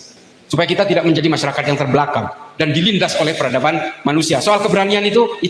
Saya berani bantah-bantahan dengan siapapun karena saya speak up with data. Jadi saya berbicara dengan data, saya berbicara dengan literatur. Saya sengaja setiap saya ceramah di masjid, di pesantren manapun, saya jarang sekali mengutip hadis. Saya jarang sekali mengutip ayat Al-Quran juga. Saya jarang. Kenapa? Supaya semua lapisan manusia, apapun agamanya, apapun sukunya, bisa menikmati narasi saya. Saya karena menganggap sama seperti prinsip dasar Rasulullah ketika membuat Sahifatul Madinah, semua manusia apapun agamanya diciptakan oleh Tuhan yang sama. Karena itu adalah tauhid yang sejati. Orang Papua, orang Kristen, orang Hindu, orang Eropa, orang Sunda, orang Jawa, orang Madura, karena kita percaya bahwa kul huwallahu ahad, maka semua manusia apapun agamanya itu diciptakan oleh Tuhan yang sama. Kita tidak boleh saling benci karena berbeda. Takdir agama yang kita anut karena takdir kelahiran kita. Sampean menjadi Sunda karena lahir di Sunda, dan itu takdir dari Allah. Saya menjadi Madura, menjadi NU, menjadi Islam karena saya lahir dari orang tua, kakek buyut saya semua sudah NU, sudah Islam, dan saya menjadi orang Madura karena saya lahir dari Madura. Kalau saya ditakdirkan lahir di Meksiko, saya mungkin Katolik. Keluarga saya Katolik. Gereja Katolik di sekitar saya. Satu negara isinya Katolik. Mungkin saya Katolik. Jadi tidak boleh lagi kita berbenci-benci, apalagi ingin membinasakan orang yang berbeda. Syiar Islam, syiar yang terbaik bagi Islam adalah melalui akhlak dan kemampuan dalam nalar berpikir. Bukan karena berteriak Allahu Akbar sekencang-kencangnya, tapi dia juga merasa besar. Allahu Akbar, dia juga merasa besar. Ketika kita berteriak Allahu Akbar, kita merasa kecil sekecil debu. Tidak boleh lagi kita terpengaruh oleh orang-orang yang meneriakkan takbir, tapi menyerukan bakar, kantung, bunuh, penggal. Tidak boleh lagi. Saya kira itu saja. Mudah-mudahan menjadi maslahat bagi kita semua. Wallahul muwaffiq ila aqwamit thoriq. Wassalamualaikum warahmatullahi taala wabarakatuh. Waalaikumsalam warahmatullahi wabarakatuh. Hadratul muslimin wal muslimat, telah kita simak tidak terasa waktu hampir 3 jam kita mendengarkan pemaparan yang sangat luar biasa dari kedua narasumber yang sangat luar biasa. Daging semua, full semua. Kalau saya yakin ini diantara yang hadir, tak terkecuali saya dan rekan-rekan, itu pasti ada yang merasa full banget saat ini. Tapi ketika ditanya, naon mau dibahas tadi? Wallahu a'lam bis. Ini karena kebanyakan makan semut, jadinya perlu sujud sahwi bareng-bareng. Sampai perlu bating nu pohona. Tapi tidak usah khawatir, alhamdulillah ini karena produk bid'ah yang hasanah. Ada channel YouTube Fauzan Channel TV, Fauzan TV Channel. Fauzan TV Channel. Jadi kalau yang ingin melihat bagaimana tadi Kiai Dr. Ginanjar memaparkan silsilah sanad keilmuan Syekh Umar Basri dari Garut, Nusantara sampai Timur Tengah dengan sangat-sangat fasih, lancar, keren, berikut dengan tahun-tahunnya, itu bisa dilihat kembali. Begitupun dengan Gus Islah Bahrawi yang sangat viral ini, di mana beliau bukan hanya sebagai aktivis NU, tapi juga tokoh dan pemerhati terorisme dan anti radikalisme sekaligus kontrnarasi terhadap pemahaman-pemahaman mereka yang sangat luar biasa itu. Sama juga teman-teman bisa saksikan di Fauzan Channel TV atau Fauzan TV Channel di YouTube, di mana supaya Anda mutolaah YouTube-nya nggak cuma mutolaah yang nggak jelas gitu. Ini semua kan daging semua. Jangan cuma drama Cina atau drama Korea, dilihat ilmu-ilmu yang luar biasa. Kalau dibuka lagi pertanyaan tentu tidak akan pernah habis karena beliau adalah lautan yang tak pernah kering, betul-betul bahrul ulum, samudranya ilmu. Mudah-mudahan di lain kesempatan beliau Gus Islah Bahrawi maupun Dr. Ginanjar berkenan bersedia untuk berbagi ilmu kembali bersama di tengah-tengah kita. Setuju? Setuju ya? Menarik? Keren? Hebat? Baik, semoga beliau semua dijaga oleh Allah, disehatkan zahiran wa batinan, dipanjangkan umurnya dan bisa bersua kembali dengan kita dalam keadaan yang lebih baik. Amin ya rabbal alamin. Hadirin muslimin muslimat, dari saya selaku moderator pada pagi sampai siang menjelang sore hari ini tentu ada banyak kekurangan. Terima kasih walafu minkum.